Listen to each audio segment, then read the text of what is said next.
Bonsoir à tous, je suis ravie de vous retrouver sur Monaco Info pour ce journal du 11 juillet. Voici les titres de l'actualité. À Rome, l'ambassade de Monaco en Italie fête ses 150 ans. Une de nos équipes est sur place pour couvrir ce rendez-vous diplomatique. Après Couleurs, la deuxième exposition phare de l'été du Grimaldi Forum a ouvert ses portes. Il s'agit de Monaco et les Napoléons, destin croisé. Vous entendrez à ce sujet Jean-Christophe, prince Napoléon, membre de la famille Bonaparte. BeSafe renforce ses actions de sensibilisation et son offre de chauffeurs pour la saison estivale. Nous recevrons la présidente de l'association Camille Gottlieb, engagée dans la lutte contre les dangers de l'alcool au volant. Alors que le coup d'envoi du meeting Hercules s'apprête à être donné au Stade Louis II, nous vous ferons découvrir l'envers du décor avec une immersion dans la régie et le système de chronométrie où chaque millième de seconde compte. Nous ouvrons donc ce journal à Rome où une cérémonie exceptionnelle vient de se tenir à l'occasion des 150 ans de l'ambassade de Monaco en Italie. Un rendez-vous chargé de symboles qui célèbre bien plus qu'un anniversaire, comme vous allez le voir dans ce reportage de Christine Dapetit et Lionel Bernardi. À Rome, l'ambassade de Monaco en Italie a célébré un double anniversaire, les 150 ans de la représentation diplomatique monégasque auprès de l'Italie et les 20 ans de règne du prince Albert II, organisé à l'occasion de la réception annuelle donnée pour l'avènement du prince souverain. Cet événement a réuni de nombreuses personnalités du monde politique et diplomatique italienne et monégasque. Dans son discours d'ouverture, l'ambassadeur de Monaco a rappelé les liens profonds et historiques unissant les deux pays depuis 1875. C'est une des plus anciennes représentations diplomatiques de Monaco à l'étranger et elle a été créée une quinzaine d'années après l'unification italienne qui a quand même mis fin au protectorat sarde à Monaco. Donc pour le prince Charles III, c'était une façon de reléguer derrière lui le mauvais souvenir de cette période d'occupation qui aura quand même duré 45 ans et qui aura conduit Monaco à perdre les territoires de Menton et Roquebrune, cédés par la suite au comté de Nice. Donc c'était une période un peu mouvementée de l'histoire de Monaco et une façon pour le prince Charles III, en établissant la présence diplomatique de Monaco dans ce nouveau royaume d'Italie, d'affirmer et de regagner sa souveraineté. Le ministre des Affaires sociales et de la Santé, Christophe Robineau, représentant le gouvernement princier, s'est exprimé quant à lui au nom des autorités de la principauté. Il a souligné l'importance de ces relations bilatérales à la fois anciennes et tournées vers l'avenir. Une histoire qui doit encore s'écrire puisque, vous le savez, nous sommes extrêmement intéressés à essayer de développer la coopération, notamment sanitaire, entre Monaco et la proche région italienne qui est celle de la Ligurie. Nous avons une très forte communauté italienne à Monaco. Nous avons un pourcentage très élevé de salariés qui vient d'Italie travailler tous les jours à Monaco et nous avons proposé à l'Italie de pouvoir leur ouvrir nos structures de santé afin de les développer, cette coopération sanitaire, et d'être complémentaires dans l'offre de soins que les Italiens peuvent trouver en Ligurie. La soirée a ensuite été marquée par une performance du trio jazz des Carabiniers du Prince qui a interprété les deux hymnes nationaux. Un moment fort puisque l'hymne monégasque a été chanté a cappella pour la toute première fois à l'étranger, un honneur habituellement réservé aux grandes cérémonies en principauté. Autre signe de la portée de l'événement, la présence du secrétaire général de la présidence du Conseil italien, Carlo Deodato, et du sous-secrétaire aux Affaires étrangères, Giorgio Silli. Une participation qui témoigne de la solidité du dialogue entre l'Italie et Monaco. È un rapporto meraviglioso, un rapporto molto forte che è dettato dalla vicinanza geografica ma anche dalla storia comune, dall'appartenenza culturale e il fatto che Monaco abbia un'ambasciata a Roma e che la Repubblica Italiana sia insieme alla Francia l'unica che ha un'ambasciata vera e propria a Monaco è la dimostrazione di quanto importanti siano i rapporti tra i nostri paesi. Une soirée qui s'est achevée à Rome avec la remise à chaque invité d'un coffret commémoratif contenant des spécialités monégasques et une bande dessinée retraçant l'histoire diplomatique entre les deux pays. Une soirée célébrant un siècle et demi d'amitié entre Monaco et l'Italie. Nous vous en parlions hier, l'exposition retraçant les destins croisés entre les Napoléons et la dynastie des Grimaldi a ouvert ses portes au Grimaldi Forum. Passionné d'histoire, Louis Ducruet est l'ambassadeur de cette présentation. Ce jeudi soir, il accueillait son oncle, le prince Albert II, pour l'inauguration officielle, ainsi qu'un membre de la famille Bonaparte, Jean-Christophe, prince Napoléon, est au micro d'Alban Gingembre et Marie-Ève B. Je suis très heureux d'être de retour dans la Principauté aujourd'hui pour inaugurer cette très belle exposition à Monaco et les Napoléons et qui retrace très bien les liens qui ont existé entre la famille des Grimaldi et la mienne à travers les différentes générations. Donc pendant le Premier Empire, le Second Empire, et il y a eu des liens assez nombreux. Évidemment avec Napoléon Ier, mais aussi avec la descendance de Stéphanie de Beauharnais, et aussi pendant le Second Empire avec Napoléon III et l'impératrice Eugénie, qui venait très régulièrement à Monaco. Elle avait une maison qui n'était pas très loin, au Cap Martin, à Villa Cyrnos, et j'avais eu la chance de venir inaugurer une statue de l'impératrice Eugénie il y a quelques années avec le prince Albert. Et donc c'est une très très belle exposition, très passionnante, avec des très beaux objets qui viennent de différentes collections, collectionneurs, musées, que je remercie d'avoir si gentiment voulu prêter ces objets. Et j'espère que ça va être un grand succès. Vous avez jusqu'au 31 août pour découvrir cette exposition passionnante. 200 objets ont été réunis, dont un tiers encore jamais dévoilé au grand public. Ils ont pris part à la vie politique de leur pays. Dans le cadre du Conseil national des jeunes, plusieurs collégiens et lycéens ont tout au long de l'année investi l'hémicycle pour parler attractivité. Émilie Rousseau et Thomas Deus ont assisté à la séance de clôture hier soir, que vous avez d'ailleurs pu suivre en direct sur notre antenne. Voici leur reportage. Ils sont engagés, porteurs d'idées concrètes et représentent une voix nouvelle sur les défis du monde réel. Ces 10 monégasques scolarisés de la 3e à la terminale ont endossé cette année le rôle de conseiller national junior. Ils ont vraiment des bonnes idées. Ils nous ont montré tout au long de ces derniers mois qu'ils savaient réfléchir, identifier ce qui pour eux était des freins et puis proposer des solutions qui pour eux sont concrètes et permettraient selon eux d'améliorer l'attractivité de notre principauté. Tout au long de l'année, ces acteurs à part entière de la vie publique ont apporté leur regard attentif et constructif pour une principauté plus attractive. On s'est posé au début de l'année et on a écrit sur un bloc-notes tout ce que ça nous mettait en tête, l'attractivité, donc les points positifs, les points négatifs. Après, on a fait un plan, on a organisé les idées. Et en fait, l'attractivité, c'est un thème très vaste qui concerne tout le monde, les jeunes, les personnes un peu plus âgées, les étudiants, l'international, mais aussi tous les domaines. Donc c'est vraiment très vaste et très intéressant. Les réunions au sein de l'hémicycle ont permis de dresser un constat réaliste sur les différents aspects qui méritaient, à leurs yeux, d'être améliorés. C'était très intéressant parce que pour la première fois, on avait l'impression de pouvoir être écouté et de pouvoir dire pour de vrai ce qu'on pensait de la principauté et vraiment pouvoir défendre les points qui nous semblaient essentiels et sur lesquels on ne se sentait pas forcément compris. Et je pense que tout ce qu'on a pu évoquer, qui n'était pas forcément vu comme quelque chose d'important, et ça va avoir une portée pour la première fois et j'étais assez contente d'avoir un rôle à jouer là-dedans et de pouvoir moi-même exprimer ce que je pensais personnellement.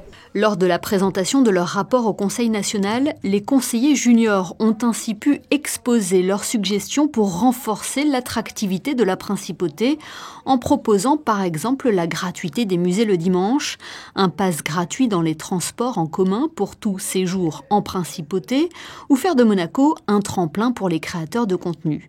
S'ajoute à cela l'idée de créer un hub pour accompagner au mieux les talents de retour au pays dans le lancement de leur activité. Autant d'idées développées par ces jeunes qui ont pris leur rôle avec beaucoup de sérieux. Je dirais que c'est avant tout l'expérience qui m'a plu, le fait de rencontrer des personnes qui sont quand même influentes à Monaco, de voir l'envers du décor si je puis dire, et surtout vraiment, oui, c'est vraiment l'expérience qui est intéressante. Le Conseil national va désormais étudier ces propositions et voir lesquelles pourraient être défendues auprès du gouvernement princier ou des acteurs concernés. Par le passé, certaines suggestions avaient permis de contribuer à des projets de loi. L'été bat son plein et qui dit saison estivale dit augmentation des infractions routières. L'occasion pour la présidente de l'association BeSafe Monaco de sensibiliser les jeunes et leurs parents au danger de l'alcool au volant et de rappeler quels sont les services mis à disposition. Camille Gottlieb est interrogée par Christophe Paco. Bonsoir. Important de rappeler que tout cet été encore, on va pouvoir compter sur vous et vos équipes avec BeSafe. On rappelle le principe qui est très simple. Alors le principe de BeSafe, c'est très simple. Il suffit de nous contacter sur Instagram ou par les réseaux sociaux, donc par Instagram ou par téléphone directement. Les numéros de téléphone différents des deux navettes sont sur notre biographie Instagram. Et c'est aussi simple que ça, on nous appelle ou les établissements de nuit nous appellent directement. Vous pouvez faire appel aux voituriers ou aux établissements de nuit directement qui vont appeler les navettes BeSafe pour vous ramener chez vous en toute sécurité. À Monaco, comme dans les communes limitrophes, juste à la frontière. Exactement. En fait, il y a une navette qui est affrétée à Monaco, vraiment intramuros. C'est la navette électrique qui est mise en place par BeSafe et avec la collaboration aussi de l'ASBM qui nous fournit des chauffeurs. Et ensuite, la deuxième navette qui, elle, se consacrera essentiellement sur les communes limitrophes, donc à Cap d'Aille jusqu'à la boulangerie Ribérou, au niveau des 4 chemins pour Roquebrune-Cap-Martin et à Beau-Soleil. Et cette navette-là, c'est une navette essence qui nous permettra d'aller plus loin et qui est en collaboration donc avec BeSafe, avec Platinum aussi, service, et avec le Twiga et avec Monsieur Briator aussi. Camille Gottlieb, quelle sensation aujourd'hui, comme beaucoup de parents de jeunes monégasques par exemple, que c'est rentré dans les mœurs, qu'on sait qu'entre minuit et 5 heures du matin, on peut ramener nos enfants en toute sécurité? Alors oui, je pense que c'est rentré dans les mœurs de la principauté de Monaco, de la vie festive à Monaco, des établissements de nuit aussi. Et c'était notre but à la création de BeSafe Monaco. Et pour nous, on est très fiers. Avec les filles, on est très fiers de cet acheminement depuis le début en fait, où on se bat pour faire entendre notre voix. Et notre voix a été entendue, a été respectée et a été surtout valorisée grâce aussi à la contribution du gouvernement, à tout le monde aussi. Avoir mis tout le monde a mis un peu la main à la pâte et aussi a été sensibilisé par cette cause et parce qu'elle touche tout le monde, elle touche les parents, les enfants, les grands-parents, les amis, toute la famille, tout l'entourage. Et c'est ça aussi qui nous permet d'avoir de plus en plus de notoriété en principauté et aussi dans les communes limitrophes et aussi, je pense, maintenant, au niveau de la région, tout le monde connaît BeSafe et la navette BeSafe est présente 6 jours sur 7 pendant l'été, uniquement les week-ends pendant la période un peu plus creuse qui est l'hiver à Monaco. Mais sinon, durant l'été, c'est 6 jours sur 7 donc, où les personnes peuvent se faire ramener en toute sécurité. Période surchargée, quel été bien sûr, juillet-août, jusqu'au 31 août. Est-ce qu'on sait à peu près, est-ce que vous avez une estimation du nombre de personnes que vous ramenez à la maison? L'an dernier, c'est quoi? C'est plus de 300, plus de 400? Oui, plus de 300, plus de 400, je pense que c'était pendant la période, je ne sais plus si c'était exactement pendant la période estivale ou la période de creuse, mais en tout cas dans l'année 2024, on a ramené plus de 1000 personnes. Voilà. Donc on se dit que 1000 personnes, c'est sûrement 1000 vies sauvées qu'on a pu ramener chez elles tranquillement et en toute sécurité bien évidemment. Mais on se dit aussi que, est-ce assez? Est-ce que minuit 5 heures du matin, ça suffit? Qu'est-ce qu'il faudrait de plus ou est-ce que tout va bien pour l'instant? Est-ce qu'il vous faut un véhicule électrique en plus? Pour l'instant, tout va bien. On a 2 véhicules et pour l'instant, c'est amplement suffisant pour la principauté. Après, bien sûr, en période estivale, plus par exemple, quand on essaiera peut-être l'année prochaine ou dans les années à venir à toucher plutôt le Grand Prix. Peut-être aussi, nous, on met déjà les navettes en place pour le Rolex Master, par exemple. Pour les événements comme ça, très spécifiques à Monaco, comme le Halloween, le Nouvel An, ou même le Yacht Show, plein d'événements à Monaco, c'est très intéressant aussi de mettre plusieurs navettes, même pour des événements privés, que ce soit des anniversaires, des mariages. Aussi, on fait appel à nous, et on fait appel à nous aussi pour les soirées privées, notamment de l'IUM, avec qui on est en collaboration. Donc c'est vrai qu'on nous appelle sur plusieurs événements, et c'est là où on se rend compte que BeSafe a pris beaucoup d'ampleur, et c'est le mieux en fait. On est très fiers de ça en tout cas. sensibiliser encore et toujours, c'est le mot d'ordre aussi, parce qu'il n'y a pas que l'été, parce que ça paraît une évidence, l'été, on fait un peu plus la fête, comme vous l'avez dit, sur des instants précis dans notre programme monégasque. Mais pour vous, c'est d'aller dans les écoles encore, c'est d'afficher quelque chose peut-être à l'entrée des établissements nocturnes? Alors vous avez bien dit le sujet, c'est ça, c'est de faire attention sur le moment, sur le terrain, on va dire, mais c'est aussi important de faire le travail à la maison, en amont. C'est ça aussi de voir comment les parents peuvent aussi en parler avec les enfants, comment on peut éduquer aussi nos petits frères, nos petites sœurs, etc. par rapport à cette sensibilisation.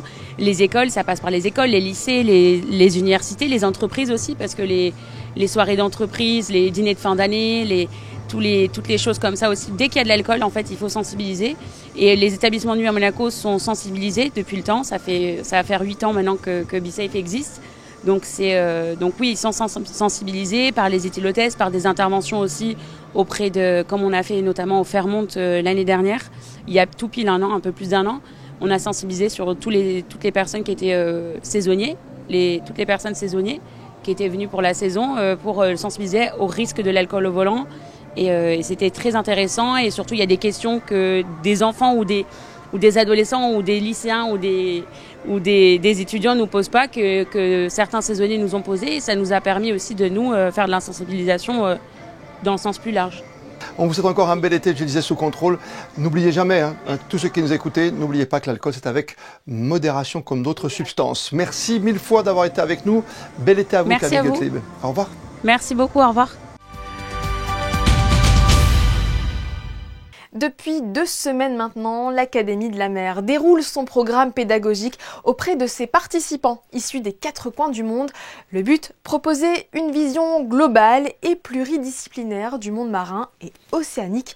Pour clore ce colloque aujourd'hui, le prince souverain est venu saluer la promotion qui s'est penchée ce vendredi sur la thématique des énergies. Le récit d'Alban Janjambre sur les images d'Alexandra Marangoni. De nombreux défis environnementaux sont liés à l'exploitation des mers à des fins énergétiques. 80% des marchandises mondiales transitent sur les océans, mais ne représentent que 10% de la consommation d'énergie en transport. Et ce n'est pas son seul avantage, puisque la mer joue aussi un rôle clé dans la production d'énergie. 20% du gaz naturel mondial vient des mers, presque 30% du pétrole mondial vient des mers. Évidemment, en transition énergétique, il faut aller vers des énergies renouvelables. On a l'éolien offshore qui se développe beaucoup, mais qui joue encore un rôle très marginal dans les approvisionnements énergétiques mondiaux. Donc on a au niveau des mers un rôle très important pour la consommation et le transport, mais pour l'approvisionnement aussi un rôle important, mais qui serait appelé à se développer si on arrivait à délaisser les énergies fossiles pour avoir plus d'éolien, peut-être même des énergies liées à la biomasse, c'est-à-dire les algues qui pourraient être utilisées pour faire des biocarburants, mais ça reste à développer. Mer et énergie, c'est la thématique choisie pour clore cette Académie de la mer. Un sujet parmi d'autres qui intéresse cette quarantaine de participants issus de tous horizons. Parmi eux, Nance Vidal, étudiant en sciences de la mer. En tant que scientifique, si jamais on fait juste nos projets dans nos coins et nos études, sans en parler à des économistes qui pourront nous financer potentiellement, sans en parler à des juristes qui pourront nous renseigner sur les juridictions et les lois pour appliquer nos projets, on ne peut rien faire. C'est-à-dire qu'on va faire minus dans notre laboratoire tout seul sans pouvoir en parler au monde. Donc forcément on a besoin de s'ouvrir d'autres professions pour qu'on puisse mener nos projets à bien et avoir l'impact le plus important possible. L'année prochaine, la programmation de l'Académie portera sur la mer et la santé humaine. Événement phare du calendrier monégasque, le gala de la Croix-Rouge aura lieu demain à la salle des étoiles du Sporting Monte-Carlo. Pour cette 76e édition, toutes les équipes sont sur le pont pour offrir aux 700 convives une soirée inoubliable, marquée entre autres par un concert de la légende du rock Billy Idol, Émilie Rousseau et Hugo Comasa. Du glam, du rock et de la solidarité au rendez-vous du gala de la Croix-Rouge monégasque. À quelques heures de l'événement, les préparatifs battent leur plein pour une soirée hautement symbolique. C'est très clair, c'est au niveau des financements de la Croix-Rouge et au niveau de nos dons, c'est 20-25% des dons qui annuellement sont récoltés par la Croix-Rouge juste avec cet événement. Mais comme vous l'avez dit, c'est pas juste une question de collecte de fonds, c'est aussi une question de prestige et de positionnement de notre Croix-Rouge. Un ultime ajustement en salle, sur scène, pour que tout soit fin prêt, chaque détail compte. Il faut savoir que ça fait déjà une semaine qu'on bosse sur cette soirée-là, et entre les décors, les artistes, les techniciens, les mises en place de vidéos, d'écrans, etc., ça prend beaucoup de temps et beaucoup d'énergie. Donc les derniers instants sont les plus importants parce qu'ils permettent de faire ces mises au point auxquelles peut-être on n'avait pas pensé, mais qui vont faire en sorte que la soirée soit inoubliable pour les participants, pour le public et pour tout le monde. Cette année, cet événement caritatif et incontournable de l'été prend une dimension particulière puisqu'il coïncide avec le 20e anniversaire de l'avènement de Son Altesse Sérénissime le Prince Albert II, président de la Croix-Rouge monégasque. C'est particulier pour nous, c'est une date particulière pour le Prince et pour Monaco. Et à cette date-là, il a quand même décidé de maintenir le gala de la Croix-Rouge à cette date historique, je dirais. Donc c'est une preuve aussi de confiance et d'attachement de sa part à sa Croix-Rouge. Le clou de la soirée, un concert très attendu, celui de la légende du rock, Billy Idol. C'est une icône punk, rock, donc c'est bien de jouer sur les contrastes. Et je dois dire que pour une soirée qui est un petit peu caritative et un petit peu glamour, c'était bien d'avoir quelque chose de fort. Et c'est un bel artiste, en tout cas, qui rentre parfaitement au final dans ce contexte-là. Il en est ravi et nous en sommes ravis également. Près de 700 convives sont attendus samedi soir à la Salle des Étoiles pour cet événement prestigieux qui permettra de réunir la communauté Croix-Rouge et de récolter des fonds pour soutenir les nombreuses actions du mouvement monégasque. Vous le savez, en janvier dernier, la Principauté a officiellement été désignée capitale mondiale du sport 2025. Ce label a été remis par l'Association des capitales et villes européennes du sport. Et bien, en ce mois de juillet, le Prince Albert II a souhaité qu'une délégation de l'organisation soit invitée en marge du meeting d'athlétisme Herculis. Parmi les temps forts, une réception officielle s'est tenue en la résidence du ministre d'État ce midi. Je vous propose d'écouter le président de l'ACES.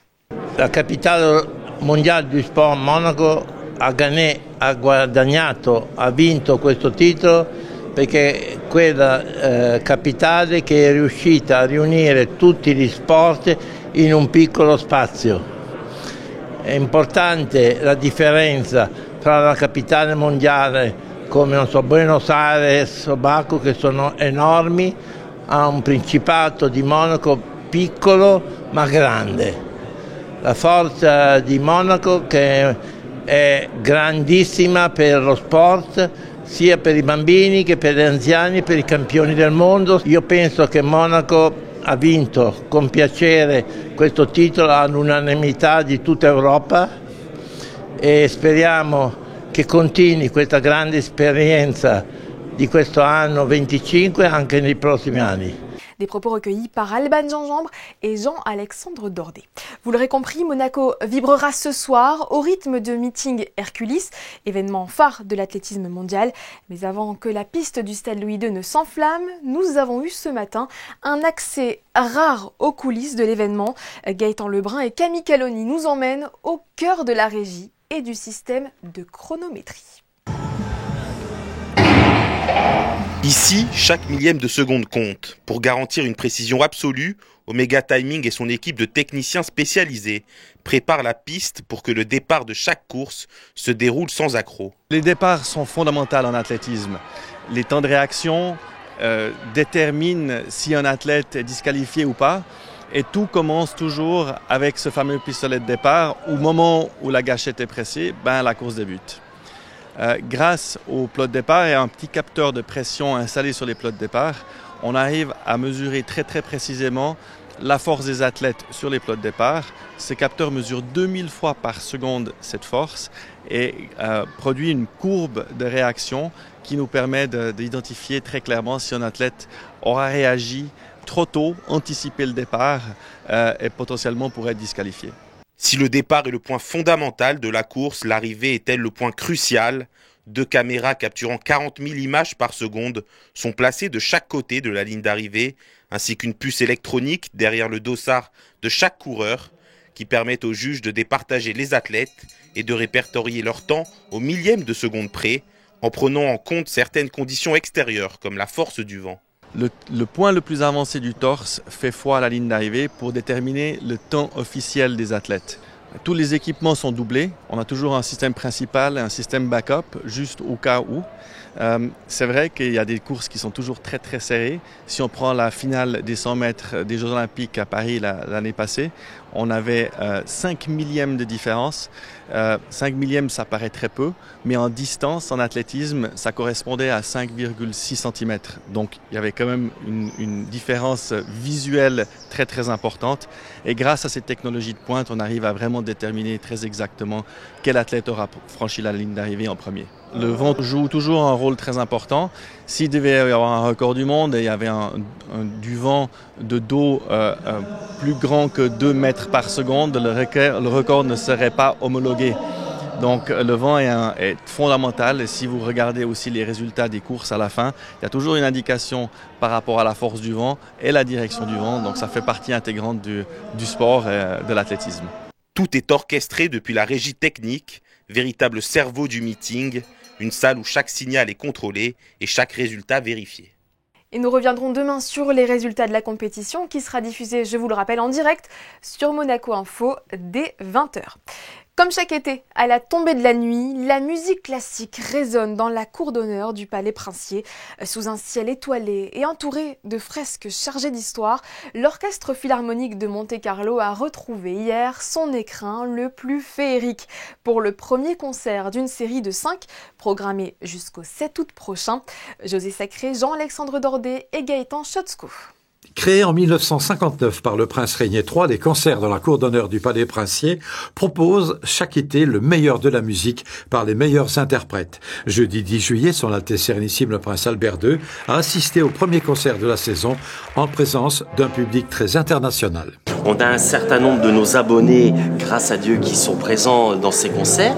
Je pense aussi évidemment qu'il y a des touristes, des vacanciers, et vous avez tout dit, qui sont là pour la musique. Et s'imprégner du lieu, parce que je pense qu'il doit être assez impressionnant d'écouter des œuvres, par exemple comme celle de ce soir, dans ce lieu magique. C'est magique cette cour d'honneur quand même. Le cadre est somptueux, les fresques ont été rénovées il y a quelques années, c'est absolument sublime. Évidemment, jouer pour le prince qui aime l'orchestre, c'est toujours quelque chose de particulier. On est toujours très heureux de le voir quand il vient. Et puis c'est aussi l'occasion, souvent traditionnellement, l'orchestre invite des grands chefs qui ne viendraient pas forcément en saison.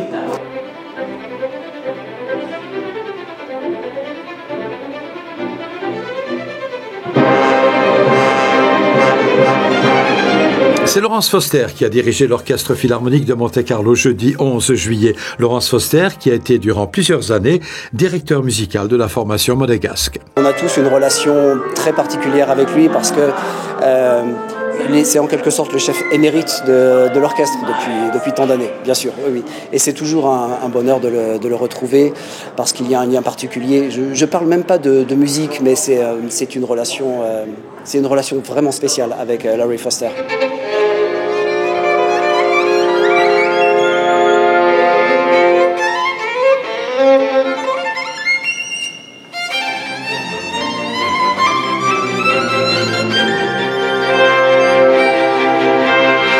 Au programme de ce concert, les créatures de Prométhée de Beethoven et le concerto pour violon numéro 2 d'Henryk Wieniawski avec en soliste Daniel Lozakovich qui fut, il y a peu de temps, artiste en résidence avec l'Orchestre Philharmonique de Monte-Carlo. Ce jeune homme est né avec le violon dans son ADN et que certainement il a dû avoir des grands professeurs, ceux dont je ne suis pas au courant, mais que lui-même avait en lui ce don.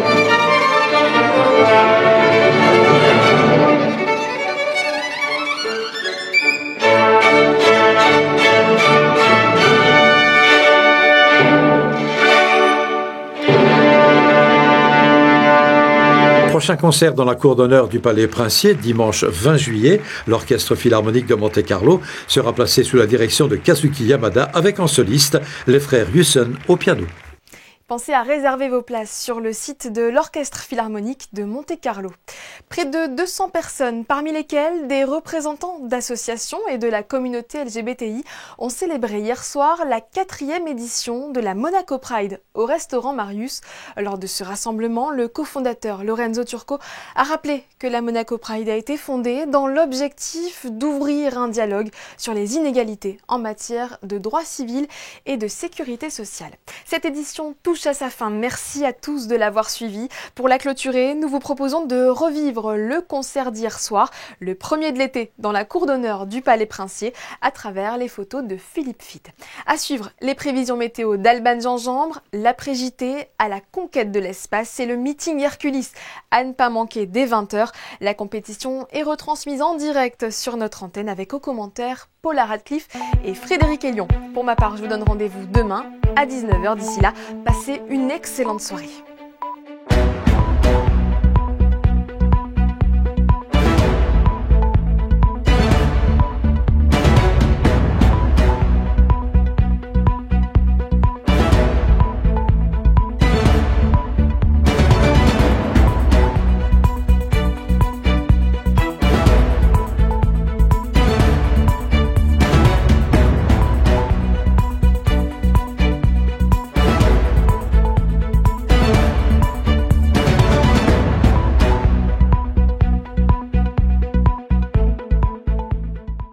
Retrouvez la météo avec Suisse Courtage, votre partenaire de confiance en assurance à Monaco. Protection sur mesure pour particuliers et professionnels. Bonsoir à tous. Ce week-end, le thermomètre descend un peu plus, une baisse de température, mais une météo qui reste largement agréable pour profiter de cette fin de semaine. Demain, nous aurons un beau temps malgré quelques passages nuageux parfois denses. Il fera 20 degrés le matin et 25 degrés l'après-midi. Le samedi 12 juillet, nous fêtons les Oliviers et c'est aussi un 12 juillet que l'équipe de France ramène une Coupe du Monde pour la toute première fois. Les Bleus avaient battu le Brésil en 1998.